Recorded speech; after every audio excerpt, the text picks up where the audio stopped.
Welcome to the Northern Premier League goal show for Saturday, 15th of February.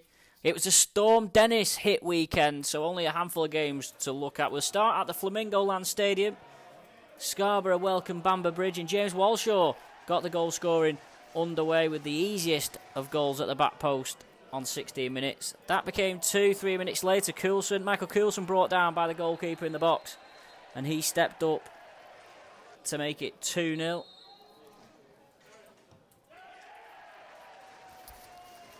At the start of the second half, the Sea Dogs almost had a third, but it was ruled out for offside. They didn't have to wait long though. 4 minutes into the second half, and Ryan Watson it was who scored their third goal of the afternoon, drilling in from the right-hand side.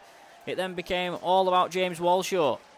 The number 9 bagged his second with his header at the back post on 55 minutes.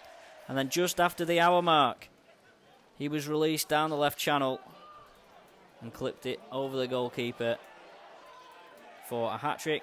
He was already guaranteed the match ball when he was given this penalty late on. And it's a good job because the keeper got down and saved the penalty. But Scarborough more than happy with a 5-0 win. Here's manager Darren Kelly. Yeah, I thought they were excellent. They needed to be. You know, the conditions, we played against them in the first half. I thought we were fantastic.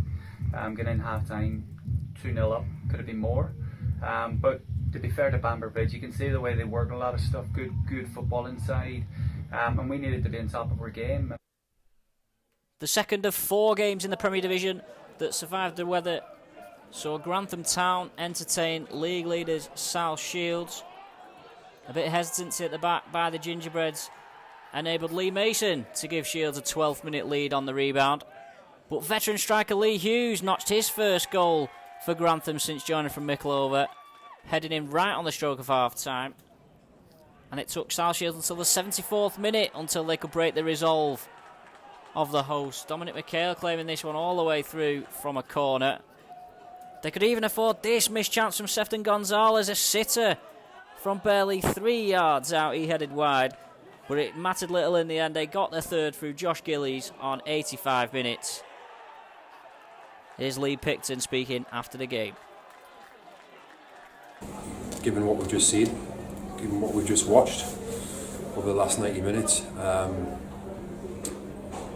we literally couldn't have asked for anything more from every single one, not just of the team, of the squad.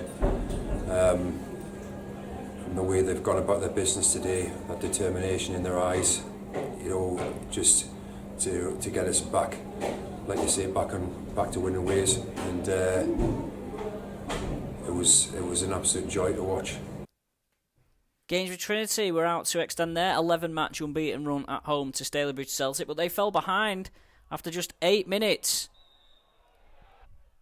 A sloppy penalty conceded, and Patrick Lacey stepped up to give Celtic a 1-0 lead. They held that into the second half, and they doubled it when Jonathan Ustabasi finished from inside the goal mouth to give them a cushion. Greg Smith continued his recent run of goal-scoring form for Gainsborough to get them back into the game. A tap in there for the number 9.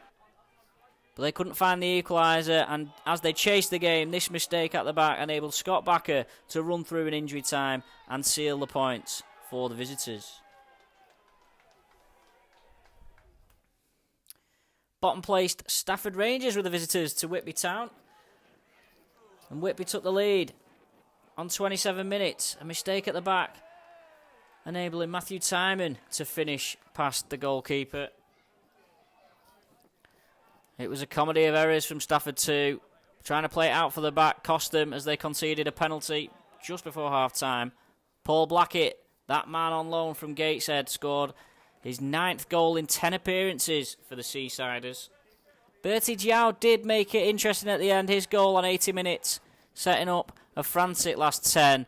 But in the end, Whitby held on to boost their playoff chances. So here's the league table. South Shields top now, 4 points clear of Baseford, who weren't in action.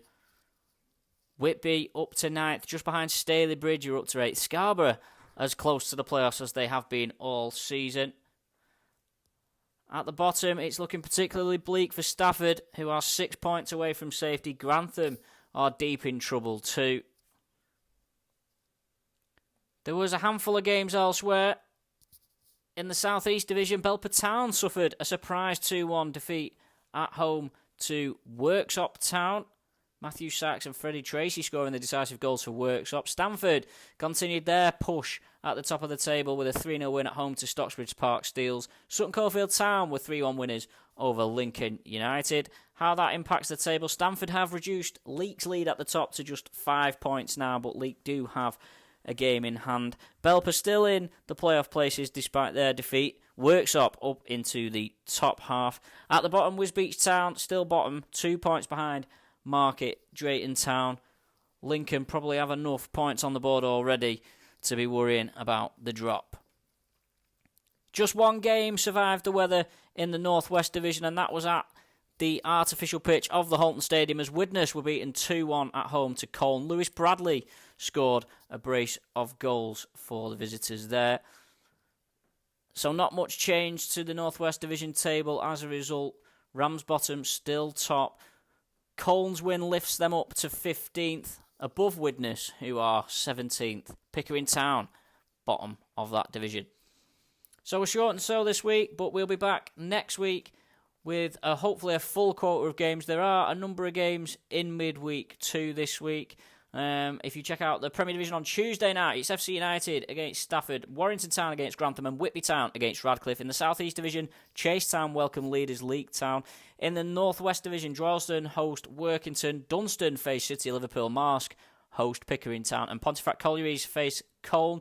There's an Integral League Cup third round game too. Gainsborough host Kidsgrove Athletic. There's a handful of County Cup games as well. And then on Wednesday, there's just the one BetVictor Northern Premier match in the South East Division as Worksop Town welcome Newcastle Town. There's a rare Friday night game this week too.